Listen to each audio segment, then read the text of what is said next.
Bonjour à toutes et à tous et bienvenue à tous les supporters du Real Madrid et fans de football en général. J'espère que tout le monde va bien. J'espère surtout les gars, vous êtes aussi heureux que moi aujourd'hui. Vous avez bien profité de votre week-end et surtout bien savouré cette extase, cette joie, cette euphorie de battre le Barça chez lui dans un classico. Victoire 2-1 grâce à 2 buts de merveilleux en tout cas de Jude Bellingham qui montre à 20 ans qu'il est un véritable leader d'homme, d'équipe. C'est déjà un joueur d'une dimension totalement différente même si on l'a pas trop vu pendant 70 minutes parce qu'il était en tout cas toujours chargé par plusieurs joueurs, limité dans sa zone d'action, de toucher de ballon, tout ça. Dès qu'il est sorti de l'ombre, il a sorti de merveille, ça montre que c'est un joueur capable de toujours faire la différence, avec une palette de buts et en tout cas et de jeux de plus en plus complète, qui nous surprend de jour en jour, des frappasses de 25 mètres, des appels et des buts et un placement digne d'un numéro 9, tu vois. Donc ça fait en tout cas super plaisir pour relever le niveau de notre attaque qui est quand même pas forcément très ouf cette saison, c'est vrai.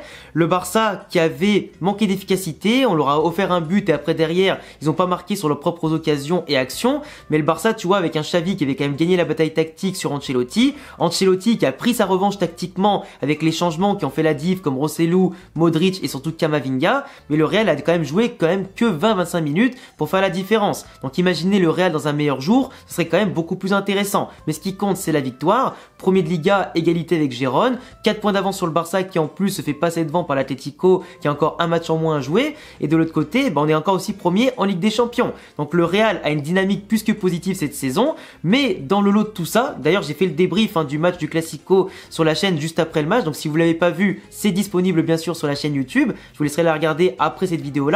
Mais globalement, dans le lot des bonnes nouvelles, il y a toujours une petite couille dans le pâté pour un petit peu te faire redescendre, te faire montrer qu'il y a une réalité qui est parfois un peu cruelle. Et aujourd'hui, enfin du moins c'était hier, mais j'étais pas dispo hier pour faire la vidéo, on apprend que Aurélien Tchouaméni s'est fait une fracture au pied durant le Classico. Alors c'était en fin de première mi-temps apparemment, puis il a eu de plus en plus mal au fur et à mesure que le match avançait et que son pied après se refroidissait vers la fin du match et encore plus juste après. Il a une fracture du pied et ce n'est pas Gavi qui lui a fait, comme lui-même l'a expliqué Tchouaméni sur Twitter et sur les différents réseaux, mais simplement peut-être un mauvais appui, un petit coup qu'il avait dû prendre avant, qui au fur et à mesure avec les appuis a commencé à se creuser. Et donc 6 à 8 semaines d'absence, donc il reviendra pour début 2024, ce qui le fait revenir quasiment pour les débuts de la Super Coupe d'Espagne mi-janvier. On va affronter l'Atlético en demi-finale et le Barça affronte Osasuna. Et derrière, espérons qu'on arrive en finale quand même contre le Barça ou Osasuna, comme ça, histoire qu'on puisse récupérer éventuellement cette Super Coupe d'Espagne. On s'est fait humilier en finale l'an dernier par le Barça, ça ferait une belle revanche aussi, et ça montrerait encore notre supériorité dès le début de l'année 2024 en battant l'Atlético et le Barça. Ça enverrait un bon signal à la concurrence et ça montrerait, contrairement à d'habitude, une belle dynamique du Real Madrid après les fêtes et surtout dès janvier. Où en général, en janvier-février, au niveau de la Liga, c'est là où on perd le plus souvent des points et où c'est un peu compliqué pour le Real. Mais cette année, il n'y a pas de Coupe du Monde en hiver, du coup, il n'y a pas de grosse pause entre guillemets pour certains joueurs avec le Real, du coup ça va être un petit peu mieux je pense, du moins je l'espère. Mais Tchouaméni qui était quand même sur une belle dynamique positive cette saison, qui un peu comme l'an dernier avait fait une magnifique première partie de saison avant sa blessure en janvier, qu'il avait éloigné je crois pendant un mois ou deux et ensuite il a eu du mal à revenir, où il avait vu Camavinga, Valverde tout ça lui passer devant dans la hiérarchie, où il avait du mal à revenir, c'était plus le Tchouaméni au top level. L'été cette année, il lui a fait du bien avec une bonne préparation. Il revient avec une concurrence, avec plus de motivation, de sérieux, en apprenant ses erreurs aussi. Et du coup, il était indéboulonnable cette saison. Là, aujourd'hui, Tchouaméni apporte l'équilibre, la générosité, l'impact dans les duels, une relance ultra propre. Il apprend aussi à dépasser sa fonction. Déjà l'année dernière, en tant que relève de Casemiro, il était bon mais un peu timide. Cette année, il sait quel est son talent, quel est son rôle dans l'effectif et il se projette. Il a même marqué son premier but cette saison, en plus dans un moment important, dans un bon match en tout cas où il était attendu. Et globalement, tu vois, ce fait que ça enlève aussi cette épine de son pied, de marquer enfin son premier but en plus de déjà faire ses premières passes D depuis l'an dernier, bah tu vois, ça le met plus en confiance, il tente des choses, il a une belle frappasse et il tente de plus en plus comme il le fait avec l'équipe de France où il a aussi marqué il y a pas très longtemps un but magnifique. Mais tu vois, Tchouaméni, il arrive à rayonner de plus en plus et il fait aussi rayonner ceux qui jouent à côté de lui parce qu'il bouge les espaces entre les défenses centraux. Quand ça coulisse et qu'il y a les transitions, il est toujours là pour intervenir, pour ratisser et combler les espaces laissés par les latéraux qui montent ou les milieux de terrain à côté de lui qui sont encore un peu trop hauts et qui peinent encore à revenir défendre suivant les positionnements. Il va au contact, il va au duel, il ratisse de la tête à terre.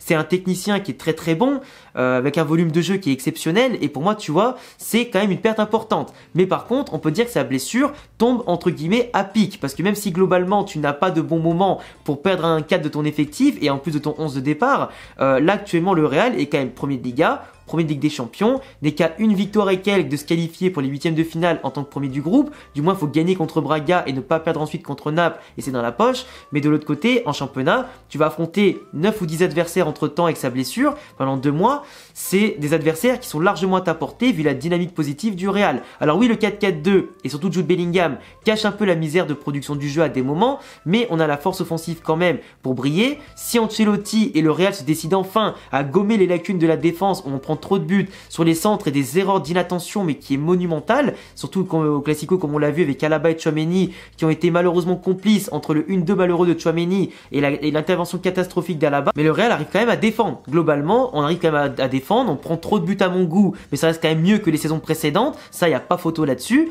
Mais le Real, tu vois, sans Tchouaméni, a quand même des situations où on est pas mal. C'est le secteur de jeu, le milieu de terrain, le plus étoffé du Real Madrid, là où il y a le plus de talent. C'est pour ça qu'Ancelotti joue avec 4 milieux de terrain et pas que 3 dans un 4-3-3 pour satisfaire un peu tout le monde. Et surtout, on a quand même des mecs comme Modric, comme Camavinga sur le banc. Alors pour remplacer Tchouaméni, t'as Valverde, t'as Camavinga qui je pense lui est la meilleure solution vu que Valverde est plus à l'aise un peu plus haut surtout et que Camavinga en 6 c'est quasiment son vrai poste et il est absolument hors norme par sa récupération, sa générosité, sa grinta, sa technique, ses capacités à ressortir et à lancer des actions comme il le fait en tant qu'arrière gauche ou des fois un peu plus haut sur le terrain. C'est un joueur qui est inarrêtable et dans une forme de confiance absolument énorme et aujourd'hui il ne doit plus être remplaçant.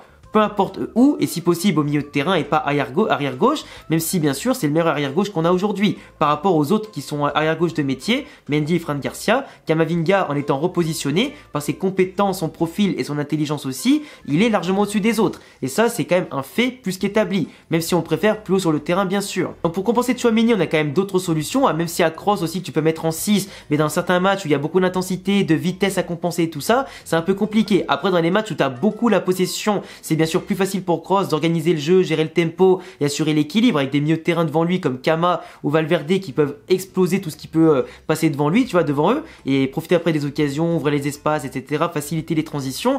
Mais dans un match où il faut courir comme contre le Barça et mettre de l'impact, c'était un peu compliqué. Et globalement, Tchouaméni, en vrai, il va pas tellement nous manquer que ça, comme je le dis, par rapport aux adversaires qui vont arriver, qu'on est normalement censé battre avec les titulaires ou avec les remplaçants et surtout, dans une dynamique où le Real a la confiance, doit se préparer, doit aussi savoir jouer sans certains titulaires à certains postes clés et permettre à d'autres de s'exprimer et de valider le fait qu'on a un effectif étoffé et des bonnes solutions de rechange. Là pour Camavinga, c'est l'autoroute du bonheur. Il a 10 matchs et quelques pour prouver qu'en 6 il peut être exceptionnel, ce qui pourrait pourquoi pas un jour amener Ancelotti ou les futurs coachs du Real à penser à un double pivot en 4-2-3-1 avec Tchouaméni et Camavinga, ce qui serait à mon sens la chose la plus intéressante à faire, que ce soit en équipe de France ou au Real Madrid. Un 4-2-3-1 pour mettre Jude Bellingham en 10, après sur le côté tu mets des vrais ailiers ou alors tu peux mettre Valverde sur le côté droit, tu tiens absolument à le mettre titulaire Valverde, mais vraiment tu vois Camavinga aujourd'hui peut montrer qu'il est absolument au-dessus du lot en ce moment et qu'il ne faut pas l'enlever du 11 de départ. C'est à lui maintenant d'assurer l'équilibre, de faire des bons matchs et surtout de montrer à Ancelotti